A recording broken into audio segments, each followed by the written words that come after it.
8e édition de Linguimonde, une édition donc, qui est consacrée à la production de ressources pédagogiques, donc la production de ressources pédagogiques au service de l'apprentissage de la langue corse, mais pas seulement, puisque ça correspond aussi à, on va dire, un axe fort de la politique de l'exécutif, la politique linguistique, à savoir l'équipement et la formation. Et en termes d'équipement, donc des ressources pédagogiques, mais pas que. On a besoin aussi de ressources, aussi en direction de la société, pas uniquement pour l'apprentissage de la langue corse, mais également en langue corse, donc diversifier des ressources. On s'aperçoit qu'il y a beaucoup de ressources, mais qu'elles sont peu visibles en fait. Donc je pense qu'il y a un travail surtout sur l'accessibilité à la ressource pour les gens, faire connaître mieux ces ressources, parce qu'il y a beaucoup de choses qui existent.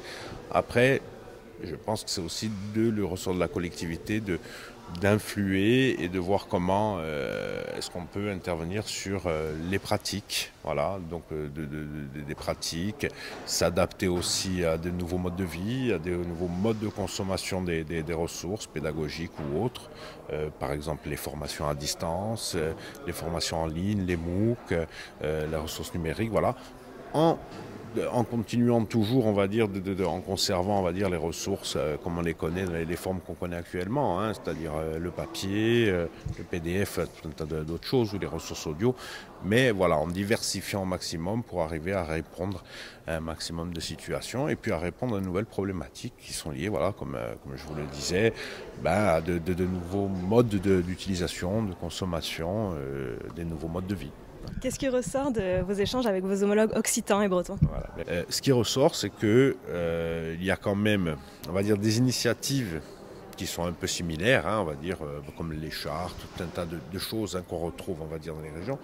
Après, ce qui a vraiment, on va dire, ce qui est un peu différent, c'est aussi le lien à la langue, la relation qu'il y a à la langue. Donc, on va être chez les Occitans et les Bretons plus, on va dire, sur une relation et des fondamentaux un peu plus culturels, quoi, on va dire un aspect un peu plus culturel, alors que la dimension, en Bretagne, il y a cette dimension un peu de la langue, cette dimension un peu politique comme chez nous, mais au niveau des représentations linguistiques, c'est pas ce qui prédomine. Voilà. Donc il y a des situations, y compris politiques, qui font que, on va dire, à dispositif égal ou mais même en termes de moyens financiers alloués, des fois on n'a pas les mêmes réponses. Et puis ce qui se passe aussi, c'est qu'on ne répond pas forcément aux demandes.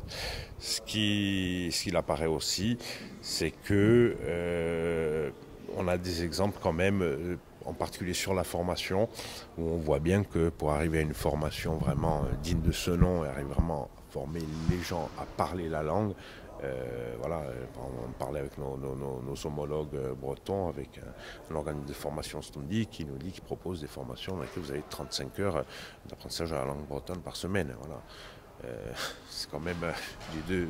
Quand nous on a des formations, alors des organismes de formation proposent une demi-journée, voire une journée par semaine, vous voyez bien le grand écart qu'il y a.